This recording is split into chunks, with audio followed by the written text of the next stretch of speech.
un tema importante de la segunda unidad.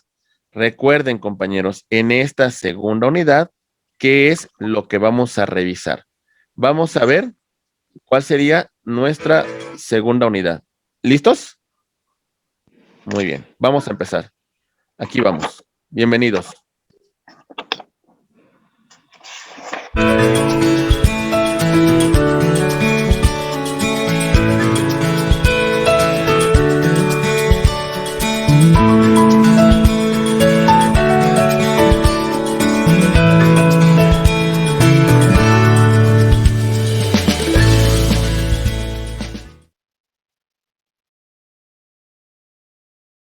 Pues bueno, mi segunda unidad, ¿a qué se refiere?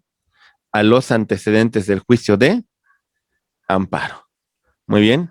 Compañeros, para que ustedes vayan viendo, a lo largo de toda esta materia, vamos a ver estos puntos. Todo esto va a quedar claro. Juicio de amparo, sus antecedentes, los tribunales de amparo, los principios, las partes, el acto reclamado, los plazos para la tramitación del juicio de amparo, compañeros, la suspensión, la improcedencia, el sobreseimiento, cuando procede el juicio de amparo indirecto. Vamos a revisar el contenido de la demanda de amparo, así como nos comenta Vanessa, todo, cómo, qué es lo que va a venir incluido para que ustedes vayan revisando y vayan haciendo sus ejercicios en particular. Y bueno, y concluimos con temas de ¿cómo se llama? De suspensión y de tramitación del juicio de amparo indirecto. Bien, vamos a empezar.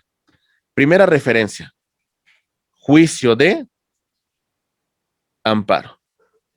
Atención, medio de control de constitucionalidad. Bien, dentro de los medios de control de constitucionalidad, el juicio de amparo tendría esta clasificación: jurisdiccional, muy bien, sería concentrado y sería concreto. Reitero, jurisdiccional porque le corresponde a los jueces. Concentrado porque no es cualquier juez, son los tribunales de la Federación. Y concreto porque requerimos una afectación, requerimos una lesión, requerimos un agravio. ¿Vamos bien? ¿Estamos bien? ¿Lo estamos clasificando bien, compañeros? Muy bien. Atención. De todo esto, compañeros, destacamos: juicio de amparo es un medio de control de constitucionalidad. ¿Quién lo tiene principalmente, compañeros? ¿Quién se va a defender? ¿La autoridad? No, El el gobernado. gobernado. Gobernado. ¿Vale? Contratos de De autoridades. autoridades. Pónganle comillas, pónganle con rojo, pónganle ahí con letras mayúsculas. En algunos casos particulares, en algunos casos, ¿eh? Muy bien. ¿Listos? Ok. Cuando los derechos del gobernado hubiesen sido vulnerados, hubiesen sido lesionados. Muy bien. Pero también destacamos: el amparo procede cuando se da invasión competencial, ¿sale? Y le causemos un agravio al gobernado. Entonces, en resumen, compañeros, para que vayan entendiendo el juicio de amparo, el gobernado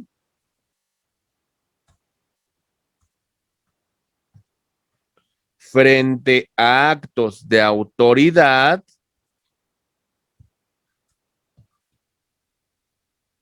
que puedan vulnerar sus derechos, el gobernado tiene el juicio de amparo, ¿sale? Contra actos de autoridad. Estos actos violan, vulneran, restringen, lesionen los derechos fundamentales del gobernado. ¿Se va entendiendo? Maestro, una pregunta. Sí. Con su experiencia, ¿un amparo entra automático o depende del juez? Mire, todo proceso constitucional de amparo tenemos que demostrar la existencia del agravio personal y directo. Posiblemente. Suponiendo que toda la documentación está correcta, que no le falta nada. Esa es la pregunta. ¿Todo está correcto? ¿No le falta nada? ¿El amparo entra en automático o depende de que si el juez quiere o no quiere darte? Tendría que ingresar. Si se encuentra de los supuestos de procedencia del juicio de amparo, tendría que darle trámite, porque si no, también el juez se mete en un problema, ¿eh? Y contra esas determinaciones del juez, usted también tiene recursos que puede promover. Por ejemplo, el recurso de queja. Si el juez no le admite la demanda de amparo, usted puede promover recurso de queja si usted considera que cumplió con todos los requisitos. ¿Sí? Ok. ¿Vamos Gracias. bien? Ok, muy bien. Fundamento, compañeros. Fundamento. Artículos 103 y 107 de la Constitución Federal. Su fundamento legal, la llamada Ley de Amparo.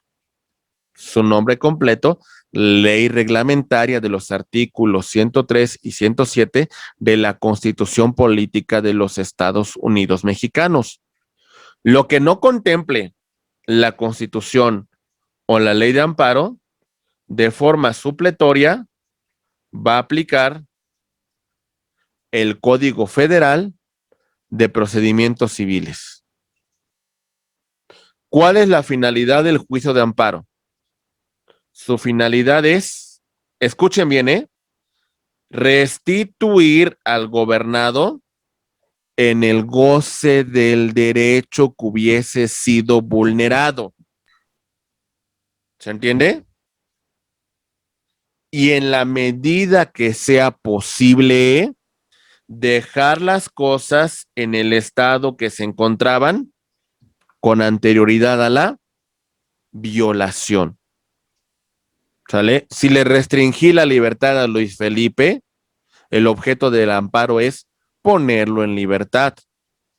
Si le restringí a José Manuel el derecho de asociación, el objeto es restituir a José Manuel el derecho de asociarse libremente de forma pacífica. ¿Sale? Voy a dejar las cosas que se encontraban antes que se cometiera la violación. Muy bien. Ok. No me voy a entretener mucho con el tema de los antecedentes, compañeros. Solamente destacaré que en España había procesos forales para la defensa de los derechos de los súbditos a la corona, como por ejemplo el Fuero de Aragón, que reconocía algunos derechos fundamentales de los súbditos y los mecanismos para hacerlos valer. Los procesos forales eran mecanismos que protegían a los individuos. Algunas reales audiencias tenemos, por ejemplo, el tema de justicia mayor, el cual era como itinerante, era un juez itinerante que andaba por todo el reino. Y a este justicia mayor se le pedía su intervención contra violaciones a los derechos de los súbditos. El Fuero de Vizcaya reconoce derechos en oposición al monarca y bueno, tenemos el Fuero Real, que era un recurso de alzada para revisar las resoluciones de las autoridades. Muy bien. Muy bien, compañeros. No se me quede mucho con estos antecedentes. La verdad es que nada más los estoy mencionando para entrar de lleno con el tema de nuestro juicio de amparo. Ya entrando en otro orden de ideas, pasando el antecedente español, tenemos nosotros el antecedente que se dio en otras latitudes. Por ejemplo, en la Gran Bretaña, por ahí del siglo XVII se dio el writ of habeas corpus contra una detención arbitraria. Sale el antecedente, el amparo contra una orden de aprehensión. ¿Qué es lo que pedía el habeas corpus? Que si una persona era privada de su libertad, el objeto era calificar esa detención y poner a disposición de esa persona a un juez para que el juez califique si la detención es legal o no es legal. ¿Se va entendiendo, compañeros? Este es el writ of habeas corpus. Me defiendo contra una detención que puede ser que sea ilegal.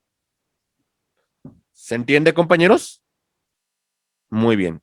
Antecedente de nuestro juicio de amparo contra una orden de aprehensión.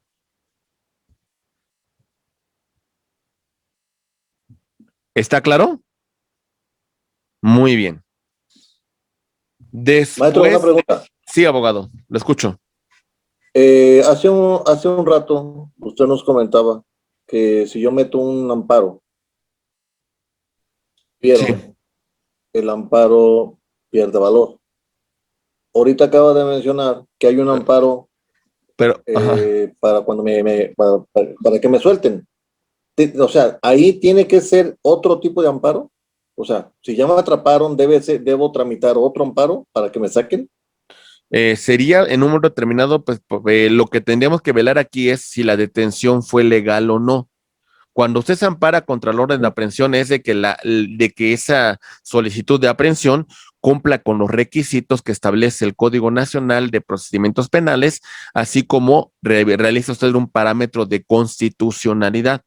Realmente lo que está pidiendo usted en el amparo contra el orden de aprehensión es de que, pues, dicho acto de autoridad no se lleve a cabo, pues porque usted o no ha cometido un delito, porque no se le no se le ha respetado las debidas formalidades del procedimiento, y bueno, eso le va a causar un agravio de difícil reparación en el caso de que usted sea privado de su libertad.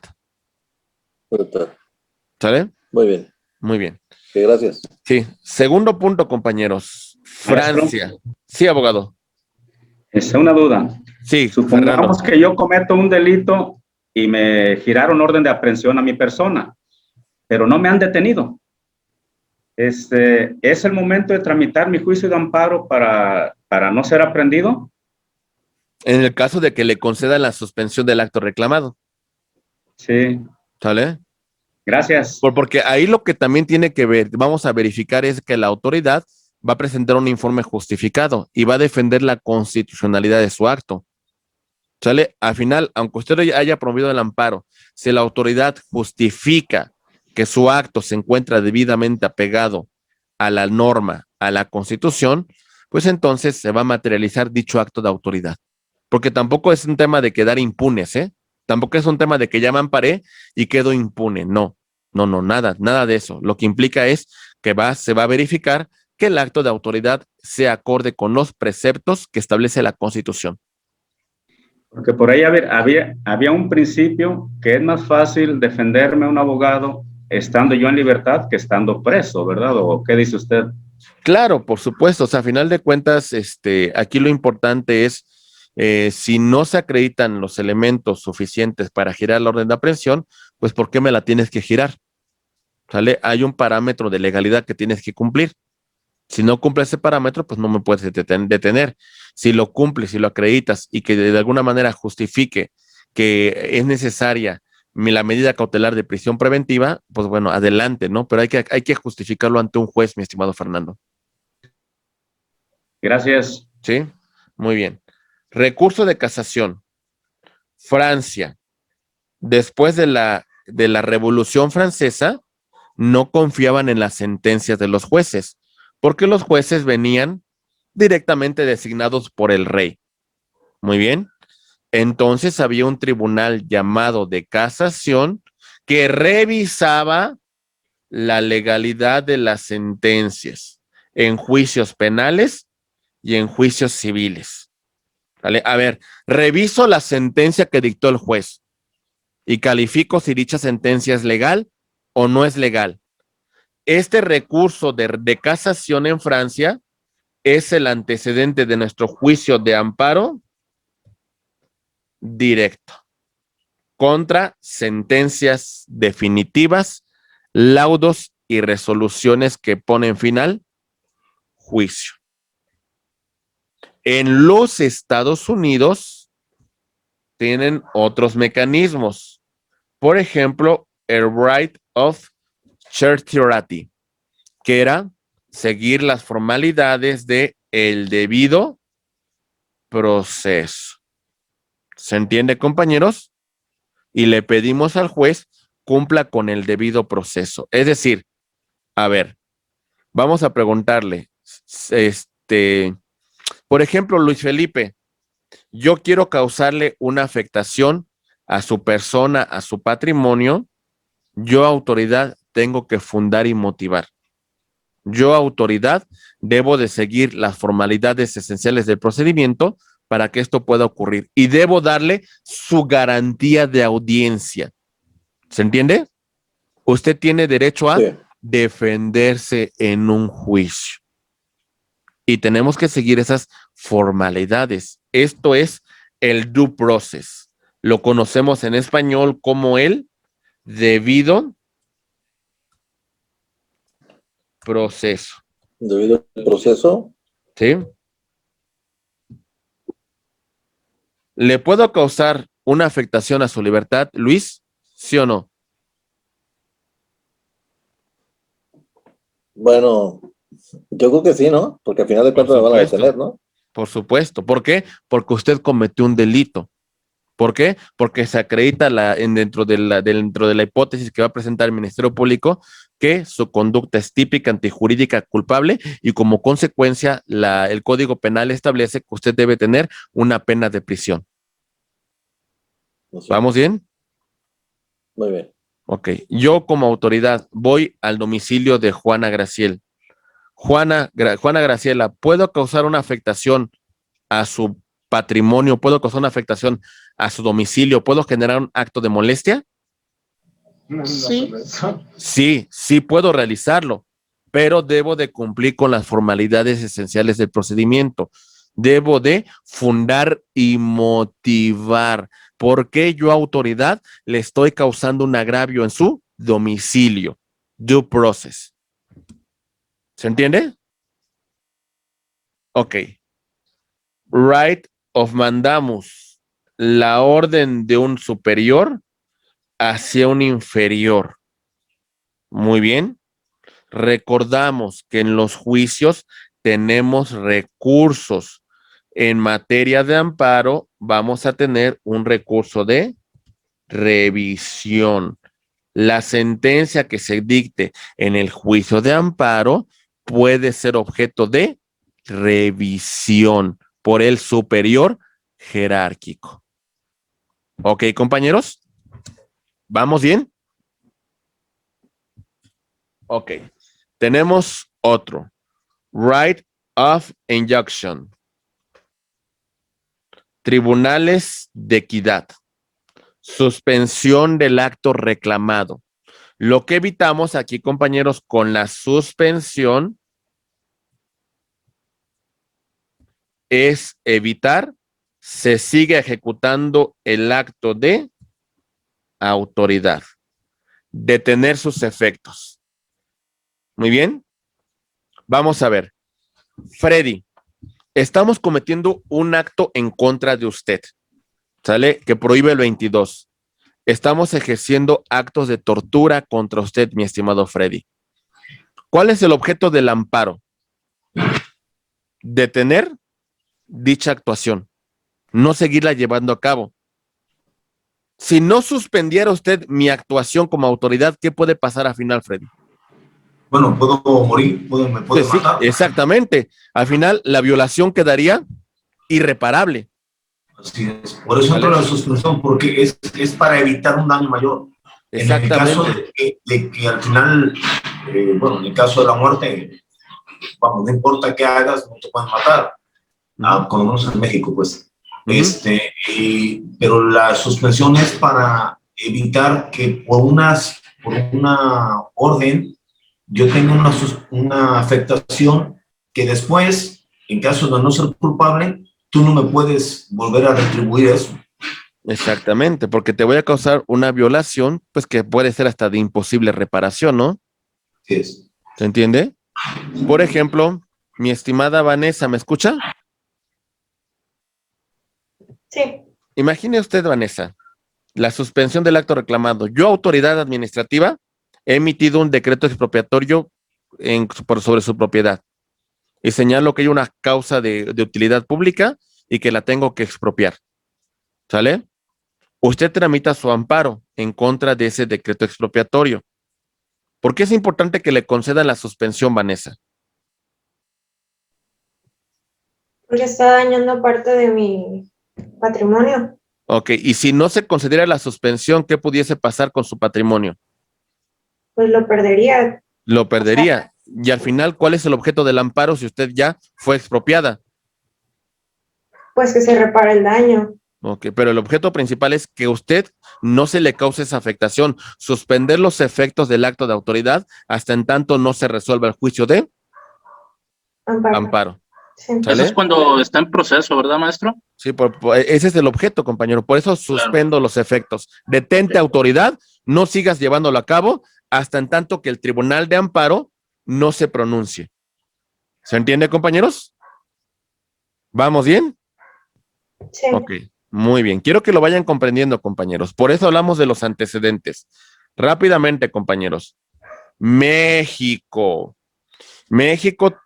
como tuvimos tradición española, tuvimos cierto amparo colonial, amparo virreinal, sobre todo con el tema del justicia mayor. Revisar las actuaciones de las autoridades y que estas autoridades sean, pues, de conformidad con las leyes del reino, ¿verdad? Y también cuestiones que sean contrarias a el tema de los derechos de los súbditos, pues bueno, se tenían que proteger. Y muchas veces se decía, aunque es una ley del rey, esto va en contra del derecho natural. Decían los tribunales, obedézcase la ley porque es de nuestro rey, pero no se cumpla, porque es contraria a los derechos inalienables que tenemos como personas. Para 1824, compañeros, en esta Constitución de Corte Federal de 1824, prácticamente no tuvimos nosotros ningún mecanismo de garantías para la protección de los derechos. No se estableció, ¿sale? En esta Constitución no había una tutela de derechos.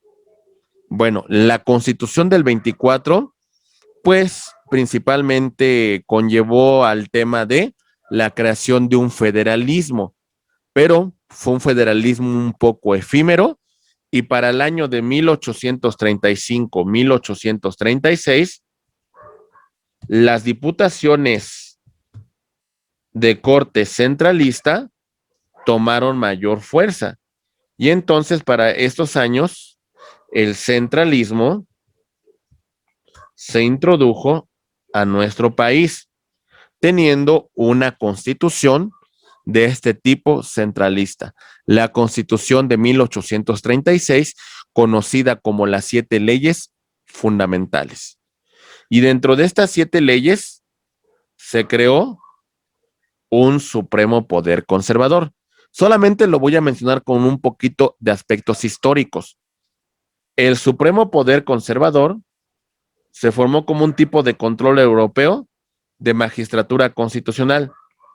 Aquí tenemos al Ejecutivo, aquí tenemos al Legislativo y aquí tenemos al Judicial. Pero por encima de estos poderes, por encima, compañeros, para revisar que esos actos estuvieran apegados a la Constitución, teníamos nosotros el supremo poder conservador, para verar que los actos de dicha autoridad estuvieran acordes con la Constitución. ¿Sale? Pero bueno, no me voy a entretener mucho con este antecedente. Lo que sí debemos destacar, compañeros, que como consecuencia de esos años, sabemos nosotros, para 1843, el expansionismo americano tuvo gran repercusión en nuestro país. Y bueno, prácticamente para 1847, la mitad de nuestra nación la perdimos y se anexó a los Estados Unidos. Como consecuencia del centralismo, algunas repúblicas declararon su independencia. Entre ellas tenemos a Yucatán.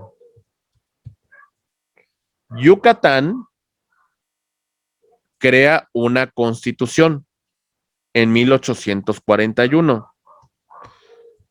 Esta constitución fue obra de un insigne jurista llamado Manuel Crescencio Rejón. Él presenta ante el Congreso de Yucatán su proyecto de amparo contra actos de autoridad ejecutivo, legislativo y judicial.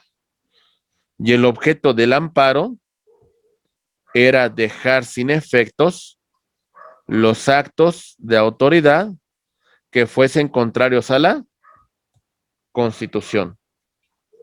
¿Se entiende, compañeros? ¿Vamos bien? 1841. Compañeros, Crescencio Rejón, en su proyecto de amparo de 1841, estableció contratos contrarios del legislativo, del ejecutivo.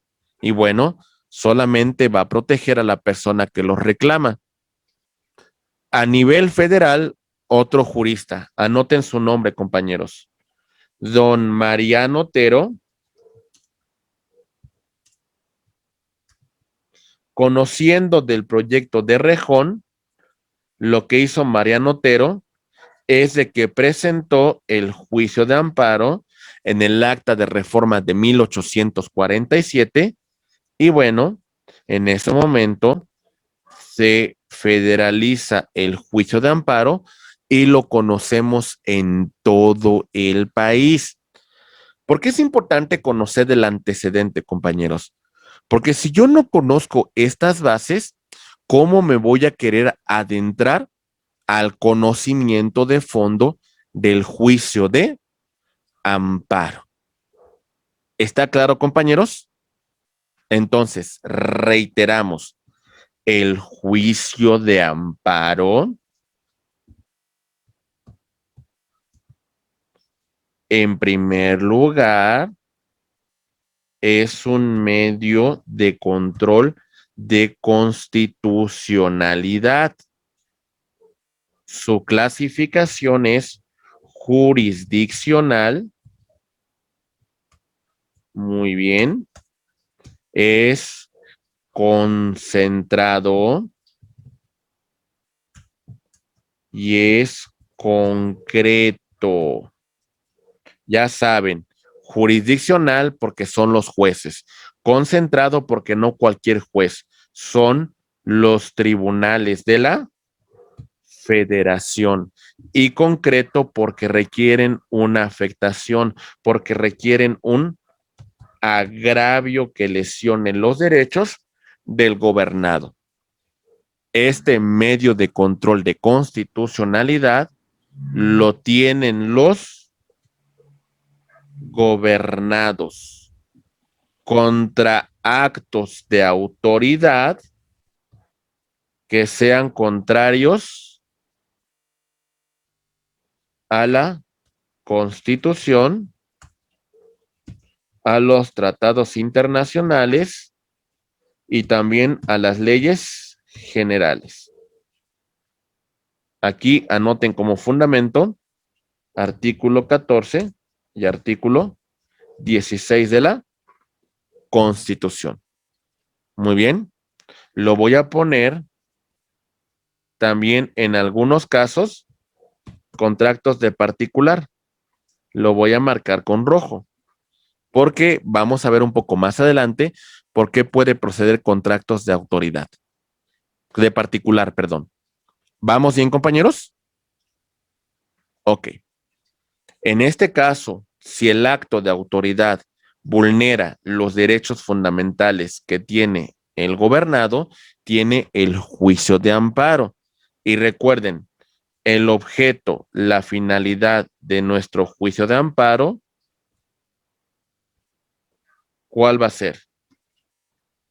Primero, restituir al gobernado en el derecho que hubiese sido vulnerado. ¿Se entiende, compañeros? Y en la medida que sea posible, regresar las cosas al estado que se encontraban antes de la violación. ¿Está claro, compañeros? ¿Comentarios? ¿Dudas?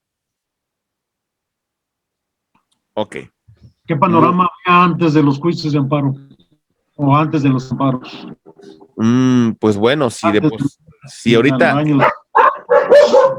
si es difícil ahorita hablar del tema de, pues que hay violaciones a derechos humanos, que la autoridad muchas veces nos restringe, nos lesiona nuestra esfera de derechos, imagínese usted qué pasaría sin el amparo, mi estimado abogado Robles. ¿Sale? El amparo es como un bálsamo, es como un instrumento que sirve para protegernos contra esos actos de autoridad. Sin el amparo, compañeros, la autoridad tendría una carta abierta y vulneraría derechos con mayor magnitud y no tendríamos los mecanismos para defendernos. ¿Se entiende, Rafael? O sea, el amparo tiene un panorama protector, garantista.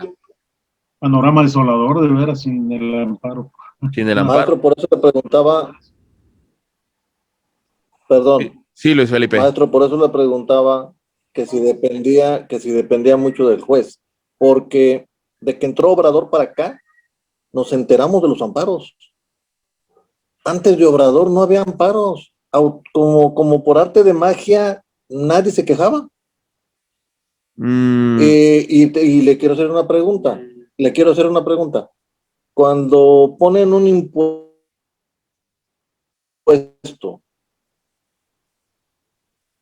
Sí, se cortó un poquito, Luis. Le preguntaba, si ponen un impuesto, el gobierno federal, cuando pone un impuesto que nos afecta, claro, ¿también se puede poner un amparo? Por supuesto, por supuesto. Amparo en materia fiscal, en materia tributaria. Y el objeto es que dicha norma, si usted considera que va en contra de los principios que establece la Constitución, específicamente artículo 31, fracción cuarta, que la contribución que usted realice debe ser proporcional y equitativa, usted puede promover el juicio de amparo. ¿Sí?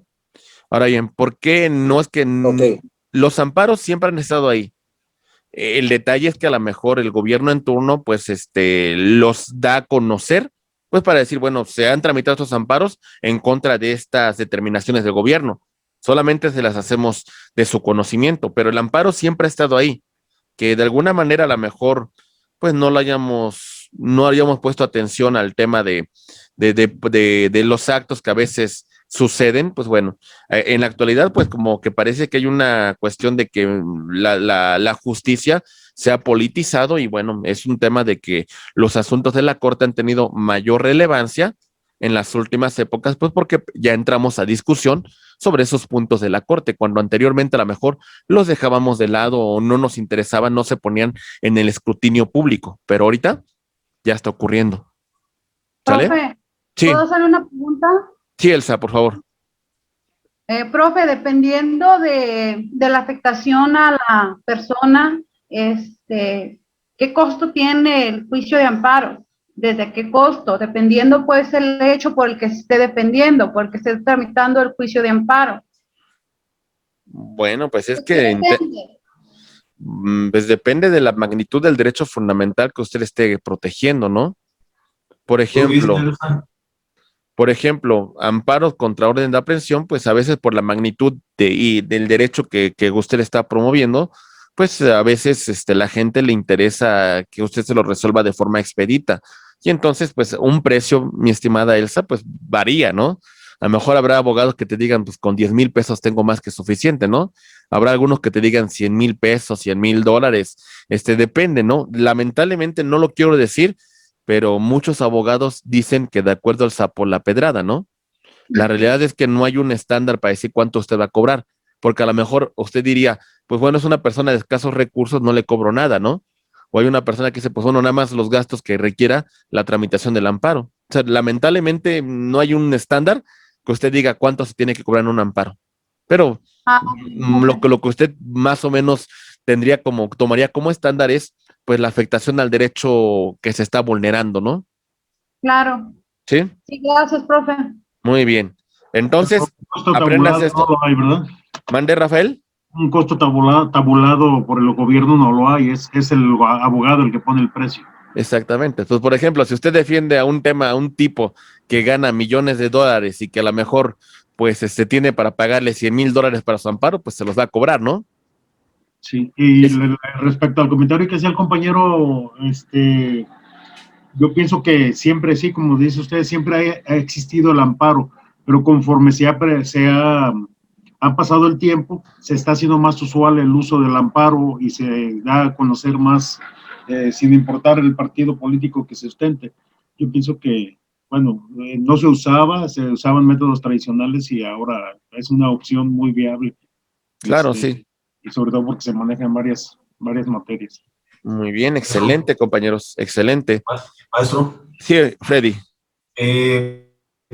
¿Por qué la disparidad en el caso de los jueces, por ejemplo?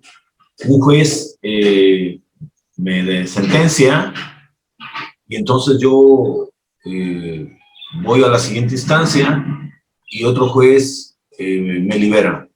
O sea, ¿cómo es que me liberó si el otro consideró que yo era culpable? ¿Y cómo consideró que era culpable si el otro me considera inocente? O sea, ¿por qué la disparidad? Porque pasa pues en esto de los juicios de amparo. Él metes el juicio de amparo y entonces te dejan fuera, pues te están garantizando que el debido proceso, ¿no? Pero entonces, ¿cómo es que el juez hizo las cosas sin el debido proceso? ¿Cómo ponen a un tipo que no hace las cosas bien y sigue ahí el tipo? No sé si logré explicarme. Bueno, es de que al final de cuentas la resolución de que se dicta en el amparo es un sistema valorativo en la cual pues le dejamos a consideración del juez los elementos que se desarrollaron durante el juicio. Al final de cuentas, pues aquí sí comparto con Freddy el tema de homologación de criterios. Y por eso un poquito más que hablemos del amparo y mencionemos un poco lo referente a algunas de los principios que rigen el juicio de amparo, vamos a darnos cuenta de todo esto, mi estimado Freddy. ¿Por qué de alguna manera nos encontramos con estas sentencias, con estas resoluciones que pueden llegar a ser tan contradictorias, ¿no? ¿Por qué un juez resuelve en un sentido y otro resuelve en un sentido distinto? ¿Cuál es la eficacia de la jurisprudencia? Y hasta cierto punto, ¿por qué nosotros como abogados tenemos que promover y tenemos que hacer el conocimiento a los tribunales de esta jurisprudencia? O sea, eso es importantísimo, mi estimado Freddy. Y bueno, sobre todo, maestro, porque nosotros dependemos de un sistema de códigos. Exactamente. Del estadounidense, donde depende de un sistema de jueces, ¿no? En cómo él ve la situación y el jurado, ¿no? pero nosotros no, nosotros tenemos un código. Aunque le voy a decir una cosa, mi estimado Freddy, en los últimos años han tenido mucha repercusión a jurisprudencia y entonces tenemos una jurisprudencia muy activa.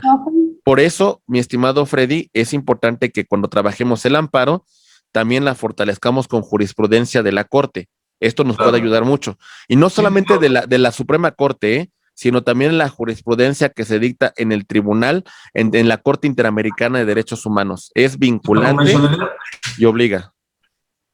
Sí, claro. De cómo sucedió en otro caso y a aplicarlo a nuestro caso. Sí. En todo caso, si usted ve que el juez que está con su amparo es un juez pues un poco como no muy garantista, como un juez que no aplica todos estos conceptos que hemos hablado, pues bueno, entonces ahí tenemos los recursos que vamos a ver un poco más adelante, Freddy. Gracias, maestro. Muy bien. Fernando, y después tiene una pregunta Elsa. Muy bien, Fernando, te Gracias, escuchamos, maestro. por favor. Mi duda es, ¿en qué casos o en qué delitos no se concede el amparo? Bueno, el amparo no tiene nada que ver con el tema, o sea, a ver, Porque, por ejemplo, escuchamos en las noticias de que no le concedió el amparo, vaya, a fulano de tal. ¿Y sabe por qué, mi estimado Fernando? Porque Sí. la autoridad justificó su acto de autoridad. Porque la autoridad justificó a Fernando Gutiérrez, giré una orden de aprehensión por la comisión del delito de homicidio y tengo estos elementos que acreditan que tengo los datos de prueba suficiente para que el Ministerio Público para que el juez de control haya girado una orden de aprehensión. Y entonces la autoridad demostró que su actuación se encuentra dentro de los parámetros de constitucionalidad. No tiene que ver con el delito que usted cometió, tiene que ver con que de alguna manera el parámetro del juez de control hubiese sido bajo los parámetros de legalidad, de constitucionalidad y de convencionalidad que hemos comentado, Fernando. Gracias. Sí. A ver, primero, Elsa, y ahorita voy con usted, Luis Felipe. Ampliando un poquito el compañero. A ver, permítame, voy con Elsa y ahorita voy con usted, Luis Felipe, ¿vale? Elsa, por favor. Profe, sí, ahí haciendo un poquito de hincapié en el comentario del compañero Freddy, donde mencionaba él que por qué un juez lo considera culpable y otro juez lo considera no culpable. Yo creo, no sé, a ver, usted instrúyame, es dependiendo del juez, ¿no? Porque de repente se maneja mucho aquí en México que dicen, no, pues es que tal juez se vendió y él lo declara no culpable. ¿Es dependiendo del juez o en qué se basa esto? Porque como que no me queda muy claro por qué un juez dice, no, es libre de la acusación o es culpable. Sí, es dependiendo del juez o de los billetes que suelte la persona. No, tendría que ser ni del juez ni de los billetes. Tendría que ser de el aparato jurisdiccional que tiene varios aspectos que debemos tomar en consideración. La sentencia que dicte el juez va a ser objeto de revisión, va a ser objeto de recurso, ¿sale? Entonces, lamentablemente a veces sí estamos en un sistema que puede prestarse un poco corrupto y que no dudo que haya autoridades que sí vendan su resolución, pero a final de cuentas entramos dentro de un marco que mencionamos, legalidad, constitucionalidad y convencionalidad. Y el punto de usted como abogada, Elsa, es que usted defienda esos aspectos. Si usted considera que la sentencia que dictó el juez se vendió, el juez de alguna manera resolvió de una forma inadecuada, pues bueno, vamos a hacer valer los recursos legales que correspondan. Y esto puede ser también materia del juicio de amparo. Ahorita les voy a mencionar en general 2 tipos de amparo y en qué casos se van a promover. Muy bien, Elsa. Muy bien, profe, gracias. Sí, Luis, Maestro. ahora sí te escucho, Luis. Gracias, Elsa. Ampliando un poquito lo que dijo el compañero Fernando sobre el amparo, al GOBE Cabeza de Vaca le negaron 11 amparos. Se supone que el juez o los jueces, porque según eso fueron varios jueces que le habían negado los amparos, se supone que ya buscaron hasta debajo de las piedras para poderlo defender y no lo pudieron defender. Ok, ahora está amparado. Vea la controversia tan grande. Es lo que decía Freddy, lo que decía Elsa. O sea, No. ¿a qué están jugando? Estamos hablando de jueces que saben su trabajo. No creo que sean novatos, ¿verdad? Ahora, 11 amparos le negaron.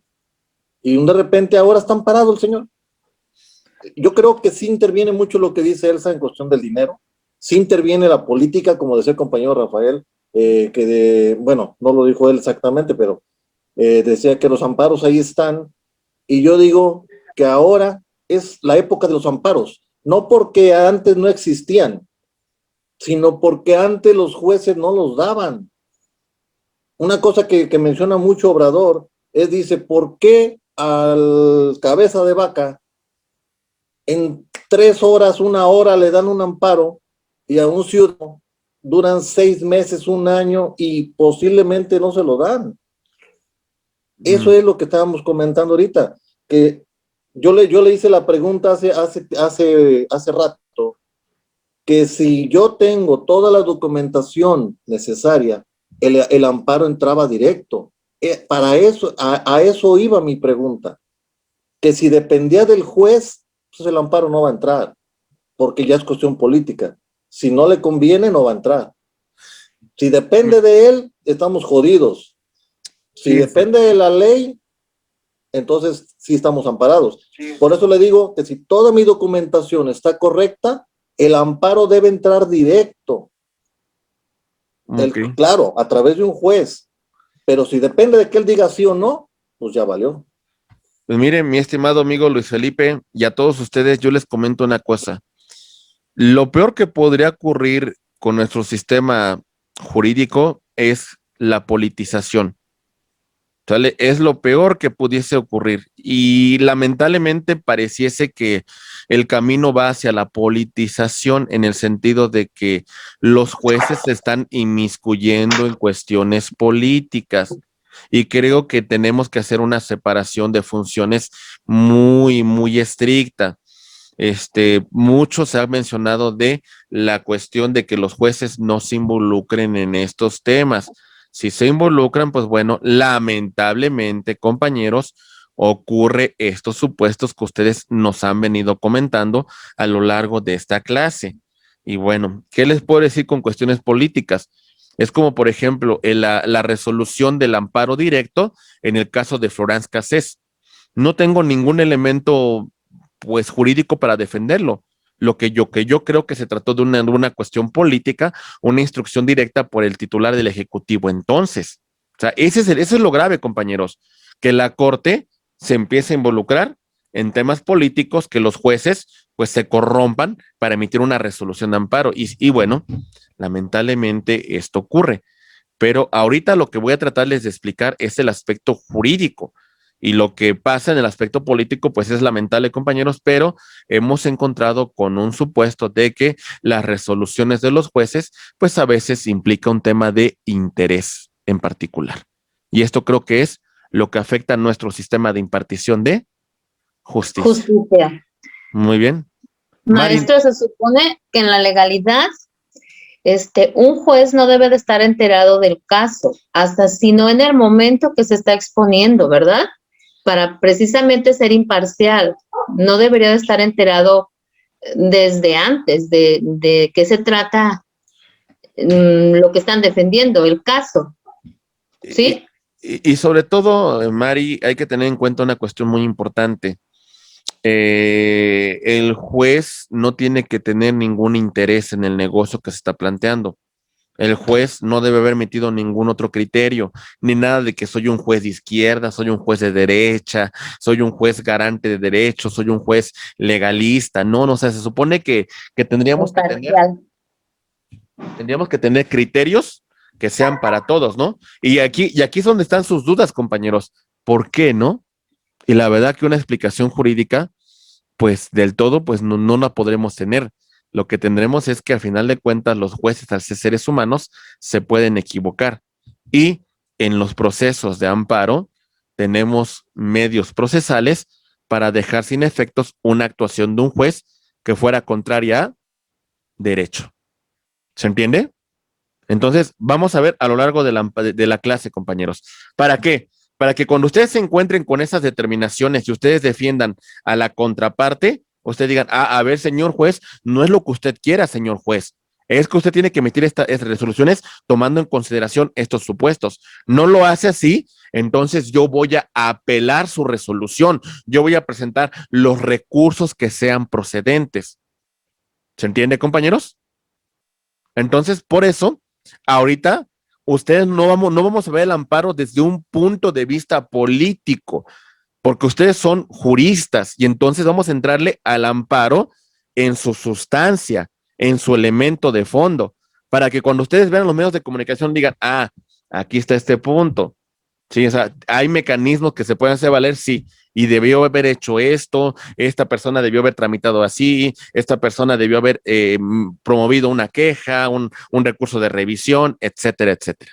Aprenderemos el fondo. ¿Vamos bien? Ok, compañeros, reiteramos, medio de control de constitucionalidad es el juicio de amparo, es jurisdiccional porque lo tienen los jueces, es concentrado porque se va a centrar a los tribunales de la federación. Más adelante veremos cuáles son.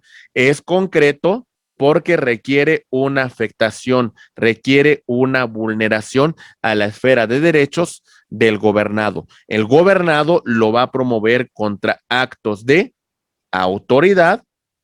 Estos actos de autoridad que son contrarios a la Constitución, que son contrarios a los tratados internacionales, que son contrarios al principio de legalidad, 14 y 16 de la Constitución. El objeto del amparo es restituir al gobernado en el goce del derecho que hubiese sido vulnerado como consecuencia del Estado, como consecuencia del acto de autoridad, y buscamos regresar las cosas al estado que se encontraban con antelación a la violación. ¿Quedó claro los alcances del amparo, compañeros? Muy bien. La verdad es que, mi estimado maestro Alberto, yo creo que en esta parte hubo una buena participación y vamos, ¿qué te parece, mi estimado maestro?